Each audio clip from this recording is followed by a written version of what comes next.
What's up, everybody? Welcome back to the Collector's Outpost. I am John. So we're about to start a weekend project. It's Friday night, so I figured I'm going to do some taping and everything. What we're going to do is start repainting R2. Now, I am not going to go crazy. I might not even speak a whole lot during filming and anything, because I love doing this stuff and relaxing. It's great for the mind and everything. But I will show you the things I'm going to do. And again, I'm not going to go nuts on this at all. What I'm going to use is this kind of metallic paint here. I've used this on some lightsabers. I've used this on models that I've built and everything.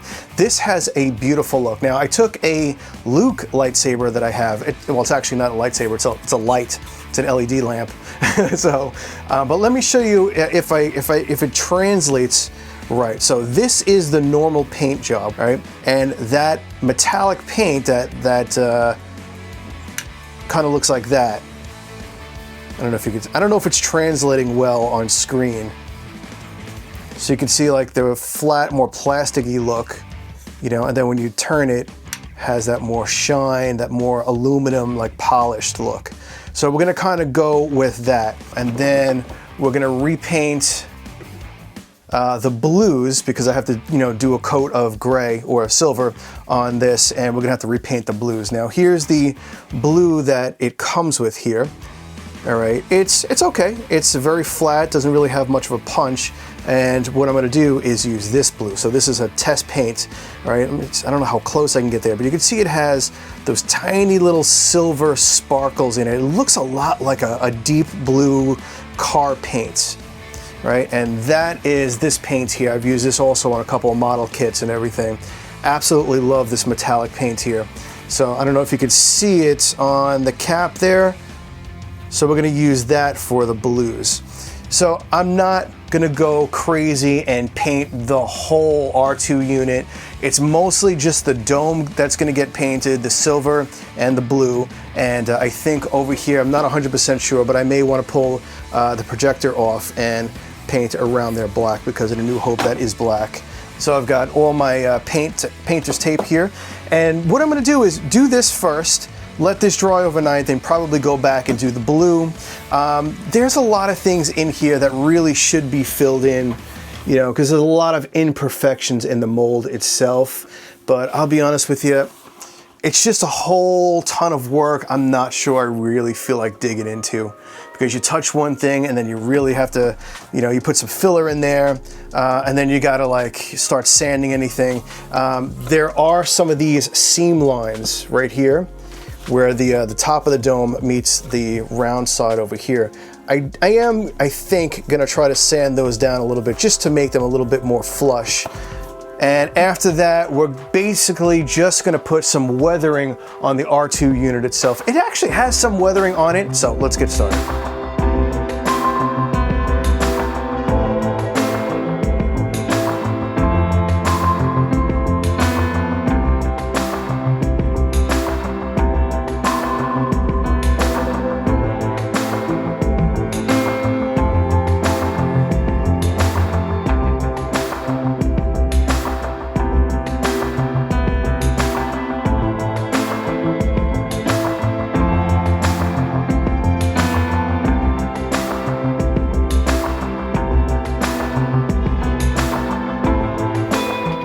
All right, I got everything out, and in here, all I did was take the wires so I didn't have to pull everything out. I just taped them up here, and these will be fine.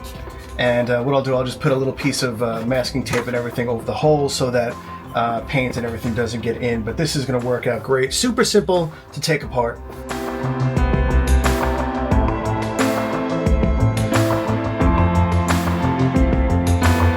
We are fully all taped up, and we have all the parts and everything taped to the sides, so we are ready to paint this thing. All right, I'm actually just thinking about this now. I probably should have done this beforehand, and I figured I just wanted to give it a little bit of a rinse down, basically, with some alcohol, just in case any residue or anything, oils from my hands and whatever got all over this, or maybe from the factory, whatnot, you know. So a lot of times what I'll do before I give a paint, with model kits and stuff like that, I'll just give it a quick little rinse of alcohol just to try to clean it up a little bit.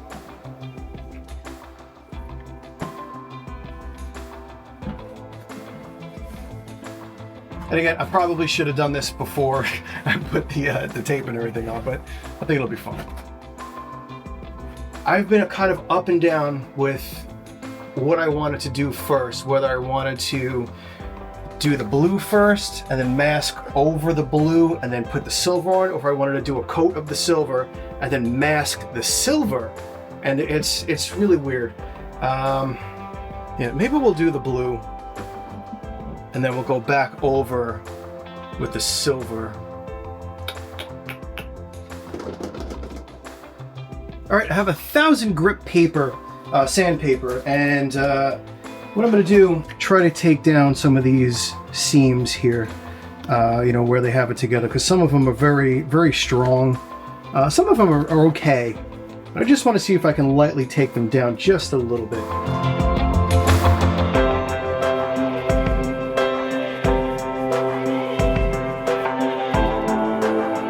Just going to the point where I can barely feel it. I mean, I could see it a little bit, but the paint will cover it up, but I just don't want to be able to feel it, and that should smooth it down a little bit. Now, I should probably take like a Bondo of some sort, you know, and put some filler and stuff in here. I don't know. Let's see what it looks like. And then after this, I'm going to go back again with that alcohol wash just to get all of this off.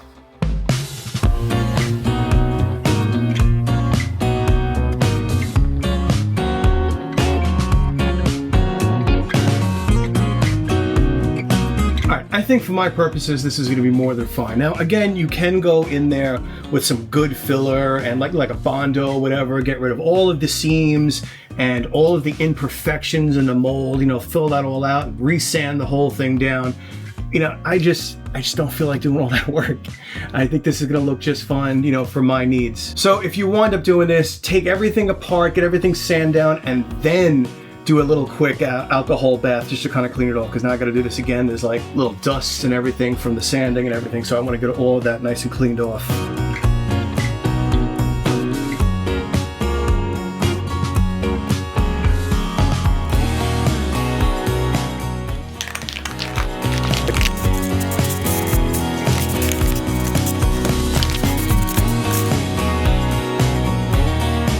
Gotta tell you, man, this blue, those little metallic flakes in it, kind of like that car paint look, this looks stunning. You know, it's not screen accurate as far as I know. It's just something I had, and I'm trying to do this on basically little to no budget. And just use because I have a whole tool chest over here of different paints, and I got tons of paints over here, paints inside. So I'm just trying to do this with the stuff that I already have. And remember, if this is your first time painting, if you're using spray paint, always keep it about a foot or so away.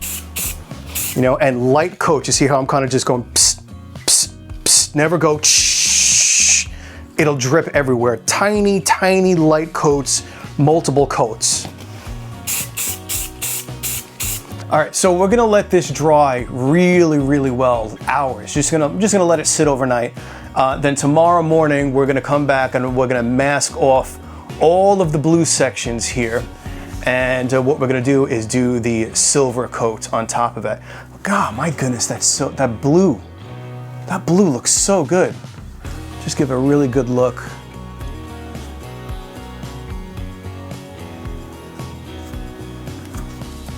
Oh, it looks so good. It looks great. I'm just gonna leave it as is. It's more than enough. I think I did a good 2 passes on it. Check up here at the top of the dome. Looks very good. Awesome. All right, so honestly, that looks great. That's all I'm gonna do for Friday night.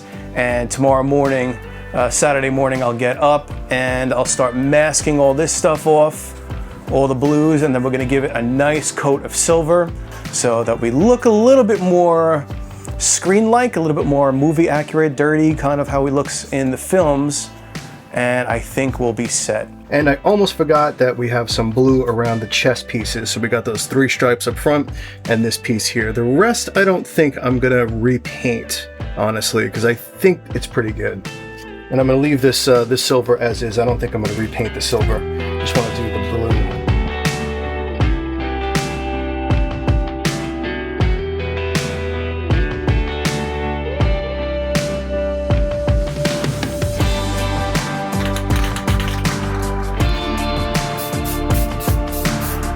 right, let's let all that dry overnight, and then we'll come back in the morning and we'll start working on the dome and some of the weathering.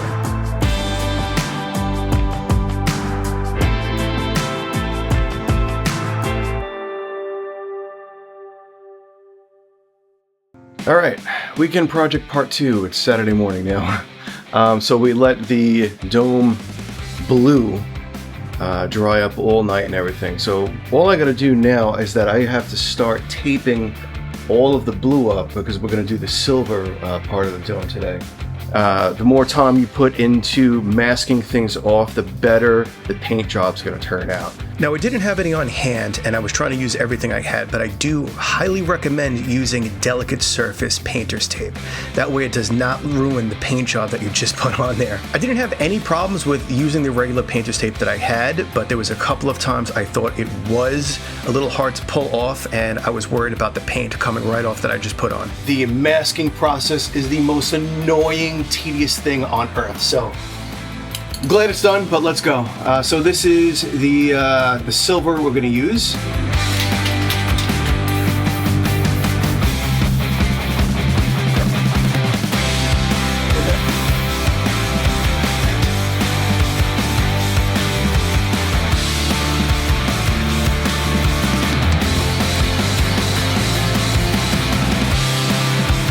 It'll be the first coat, and we'll see what coat 2 and possibly coat 3 looks like in a little bit.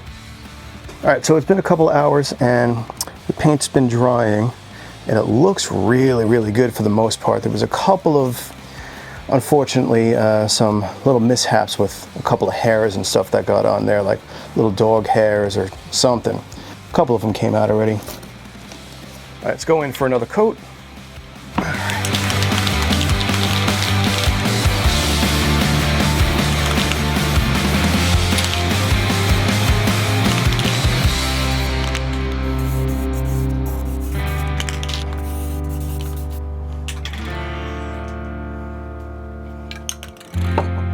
All right, so that might be it. You know, the only problem is with this kind of chrome-ish paint, this aluminum shiny paint, is that it does kind of show a little bit more of the imperfections in the mold.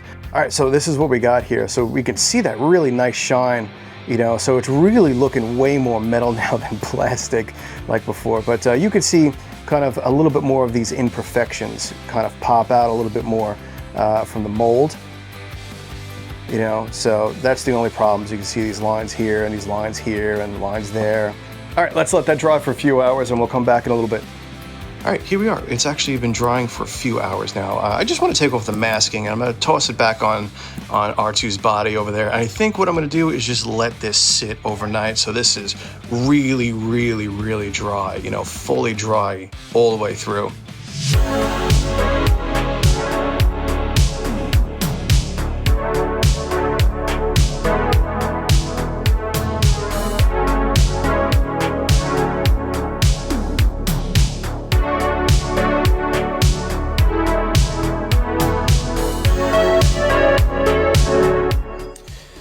Oh, right, so we got R2, I mean, look at that.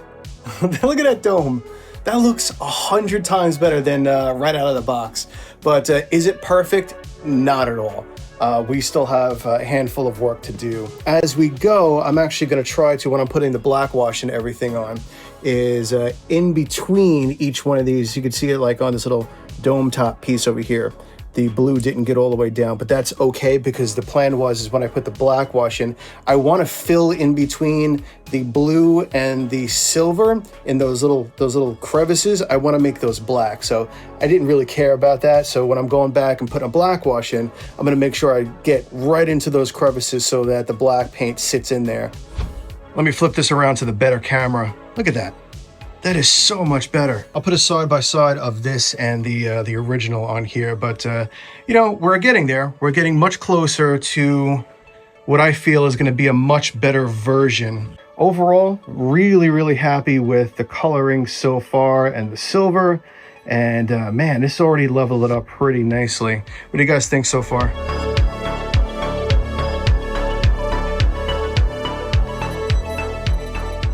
All right, so here we are. Day 3. It is now Sunday on this weekend project of kind of revamping this Home Depot R2 here. Now, I have never been one that has sat back and studied R2's details and everything. So at first glance, this thing looks beautiful. But as you start digging in and you're pulling things apart and you're painting and stuff like that, I have been using my trusty little 1/6 scale Hot Toys R2 and also referencing a ton of photos that I pulled, screenshots of movies and stuff like that. And the detailing on this Hot Toys 1/6 scale R2 is phenomenal. All right, now what I've been noticing as I'm going is little things that this is missing. Again, this thing is $300 and you cannot ask for anything better for $300. An animatronic R2, 98% life size, you know what I mean? You can't complain, you can't ask for more, but there are little things like let's say like around here, okay? So on the R2 here, we could see around these 3 sections here, the 3 blue parts, we actually have outlines, right? Right around there. You can see a line going down, a line going down, and they're kind of like these blue things are in those kind of outlined rectangles there, right? We don't have that on the R2 unit over here. It's not there, it's just a bare chest. So little things like that, I'm noticing that I don't know, maybe I'll get like some kind of like car pinstriping and I put them on. Maybe I just leave it off, you know, it's just little tiny things like that. Now over here on the arms, on the legs here, I should say, we do have a groove, right? Now we don't have that groove anywhere on the R2 unit over here. Where these pipes connect, these little tubes here that connect to the leg, this plate is actually silver. It's not silver on there. And these pipes, these tubes, are actually more of a copper. And the ones that came with this are gray. I don't hate that at all, so I'm not 100% sure.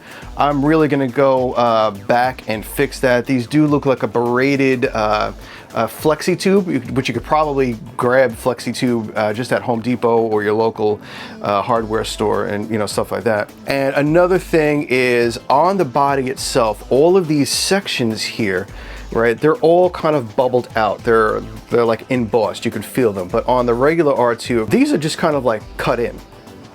You know what I'm saying? So there's no bubbling, nothing stands out or anything.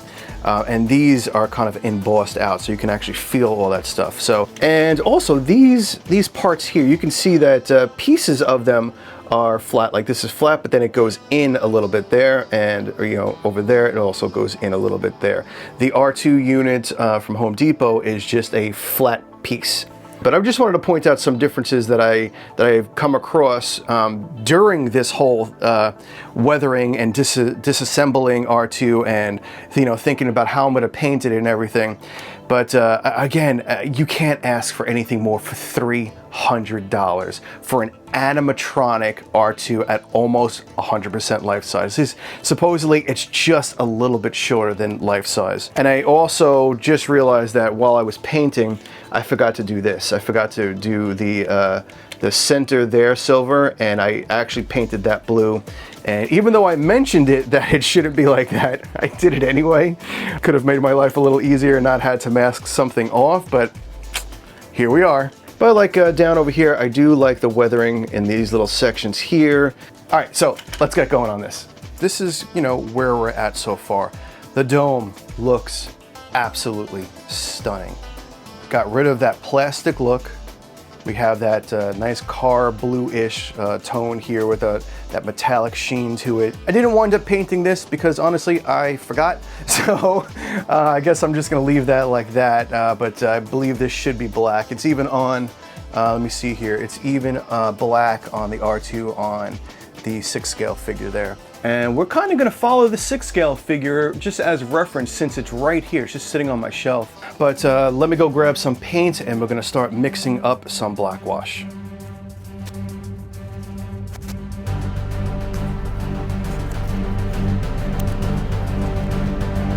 All right, so we're all masked off, and I'm going to use this model paint right here for the Sylvie here. Now, I could have taken the leg off and masked everything up and, you know, covered everything and then just did a couple of little squirts of the spray paint that I used on a dome, but I figured I don't feel like taking everything apart. This just seems to be pretty easy.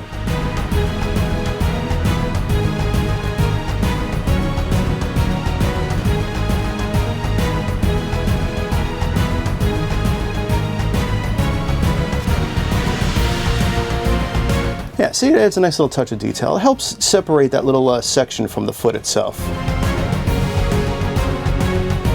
All right, so what we're gonna use for the weathering, I'm just gonna water down some black acrylic paint and brush some on, and we're gonna have a sponge on hand and some paper towels and a paintbrush. That's pretty much it. I do not have any sort of ratio of water to paint. You know, I'm just gonna kind of mix it up and we'll see what happens. So I'm used to doing much smaller model kits. So what I'm trying to do is mix this up, and I'm kind of like using the side of the glass here just to see the consistency of it. It's kind of like, it's almost like milkish, you know? It's thin enough that it's moving, but it's also not too thin.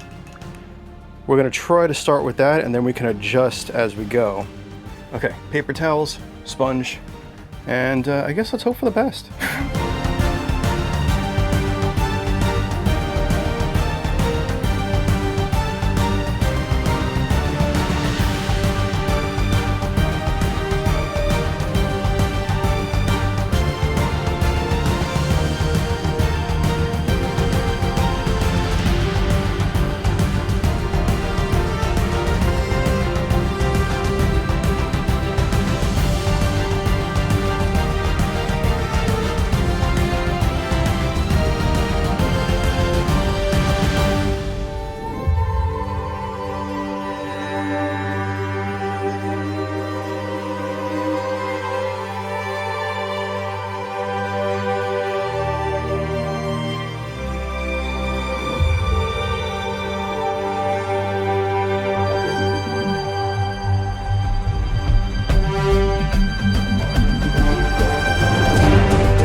So just so you guys know, I actually have the 6 scale R2 right over here. And I'm just kind of looking back and forth and referencing to that, just kind of where some of the weathering marks are and things. It's just a lot easier to kind of reference something and figure out where I want a little bit more dirt than trying to figure it out myself. But yeah, I am looking back and forth to this R2 6 scale hot torch right here.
is Sunday afternoon. My weekend project is finished. I am completely filthy. It was absolutely worth it. All right, thanks for sticking around for the Home Depot repaint of R2-D2 and weathering. This project was an awesome weekend project. If you can get your hands on this thing, definitely download the Tracker Lacquer app. I never would have gotten my hands on it, and thank you to the Facebook forums for telling me to get this app, or I would probably never get my hands on it. Anyway, I hope you enjoyed this weekend project and this repaint of the R2-D2 Home Depot Christmas ornaments. Let me know what you guys think down below in the comments, and do please help me out with a like, subscribe, and hit that notification button so you're notified every time I drop a new video. All right, guys, I'll see you on the next video. Be safe and kind out there in the world. See ya.